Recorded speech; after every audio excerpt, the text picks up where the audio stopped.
अब देखिए प्रश्नावली 3.5 का क्वेश्चन नंबर दूसरा का पहला। देखिए दूसरे के पहले में क्या दिया गया है कि स्मॉल ए और स्मॉल बी के किन मानों के लिए निम्न रैखिक समीकरणों के युग्म, जो रैखिक समीकरण युग्म दिए गए हैं, ठीक है, इसके अपरिमित रूप से अनेक हल होंगे। तो ए और बी के किन मानों के लिए ये जो रैखिक समीकरण युग्म दिया है उसका अपरिमित रूप से अनेक हल होगा। ठीक है, देखिए कैसे क्या करेंगे।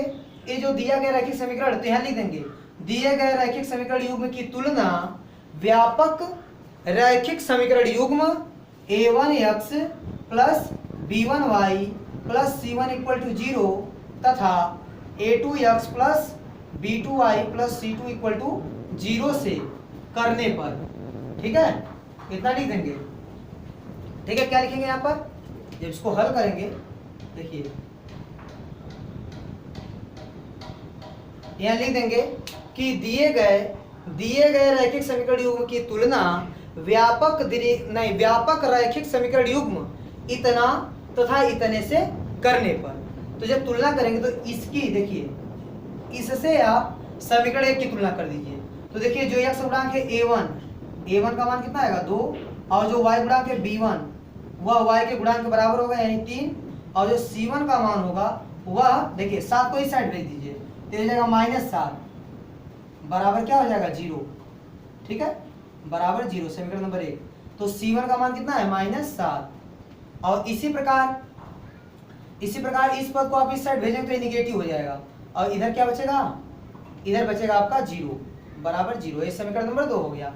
अब देखिए जो दूसरे समीकरण की तुलना आप इससे कर दीजिए, तब देखिए a2 का मान कितना आ रहा है, x गुणांक क्या है a2, और यहाँ x गुणांक कितना है a माइनस बी।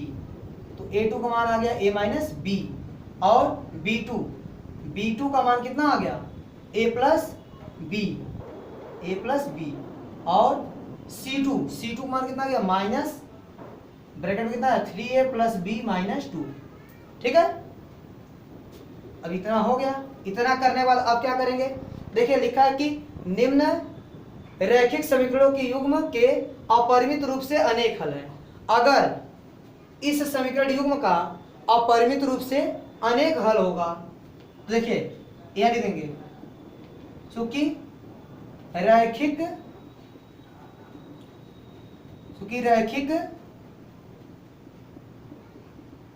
समीकरणों के युग्म का, ठीक है, अपरिमित रूप से अनेक हल हैं। ठीक है, अनेक हल हैं। जब अनेक हल हैं, इसलिए देखिए अनेक हल कब होगा, जब दोनों रेखाएं एक दूसरे क्या होंगी समपाती। तो जब दो रेखाएं समपाती होती हैं तभी उनका अपरिमित रूप से अनेक हल होता है। ठीक है, और समपाती होने का प्रतिबंध क्या है कि a1 बाई a2 बराबर b1 बाई b2 बराबर c1 बाई c2। तो जब a1 बाई a2 बराबर b1 बाई b2 बराबर c1 बाई c2 होता है तब रेखाएं क्या होती हैं, समपाती होती हैं, और उसका अपरिमित रूप से अनेक हल मिलता है। तो यहाँ बोल रहा है कि अपरिमित रूप से अनेक हल हैं, इसका मतलब रेखाएं क्या है, समपाती हैं, और समपाती होंगी तो ऐसी कंडीशन आएगी। तो अब मान रख दीजिए a1 का मान हो गया 2, a2 का मान कितना है a माइनस बी बराबर b1 का मान कितना है 3, और b2 का मान कितना है a प्लस बी बराबर c1 का मान कितना है, यहाँ देखिए -7 बटे c2 का मान कितना है -3a प्लस बी माइनस 2। ए माइनस से माइनस कैंसिल हो गया। अब यह तीनों आपस में बराबर हैं, आप किसी दो को बराबर कर सकते हैं। जैसे देखिए मैं पहले वाले को और तीसरे वाले को बराबर कर देता हूँ, कितना है 7 बटे 3a प्लस बी माइनस 2।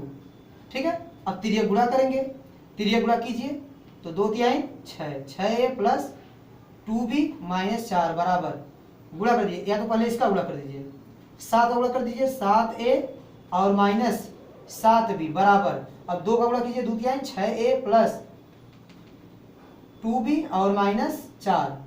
अब देखिए 6a इस साइड भेजिए, 7a माइनस 6a और माइनस 7b और माइनस 2b टू बी को इस साइड भेजेंगे तो माइनस टू बी हो जाएगा, और बराबर क्या है -4।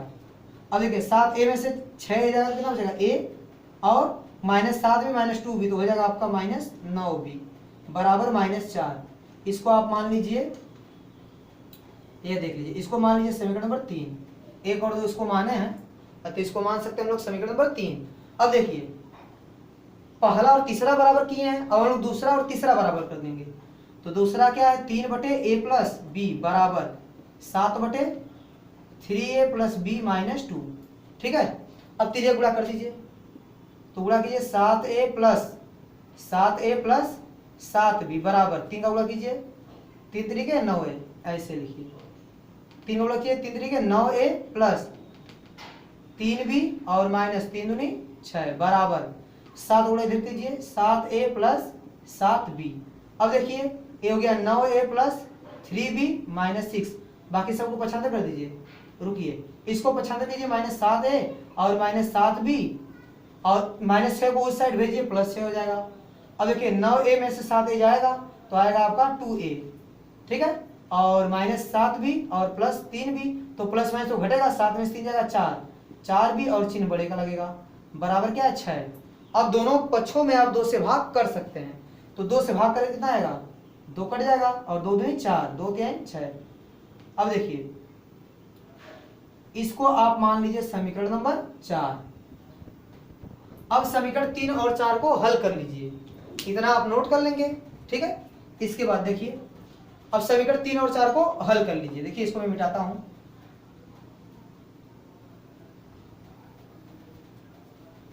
अब देखिए समीकरण 3 और 4 को हल करते हैं। तो समीकरण 3 लिख लीजिए, क्या है a - 9b बराबर -4। ये हो गया समीकरण नंबर 3, और इसको लिख लीजिए a - 2b बराबर 3, समीकरण नंबर 4। अब इसको हल कर लीजिए, तो क्या करेंगे समीकरण 3 में से 4 को घटाएंगे, और घटाते वक्त चिन्ह क्या होता है बदल जाता है। तो देखिए -a + a कैंसिल हो गया, a + 2b और a -9b, तो घटेगा तो आएगा -7b बराबर -4 - 3 तो आएगा -7, और b बराबर कितना आ जाएगा -7, और गुणांक जाएगा बटे में, तो कैंसिल हो गया आएगा 1, b का मान आ गया 1।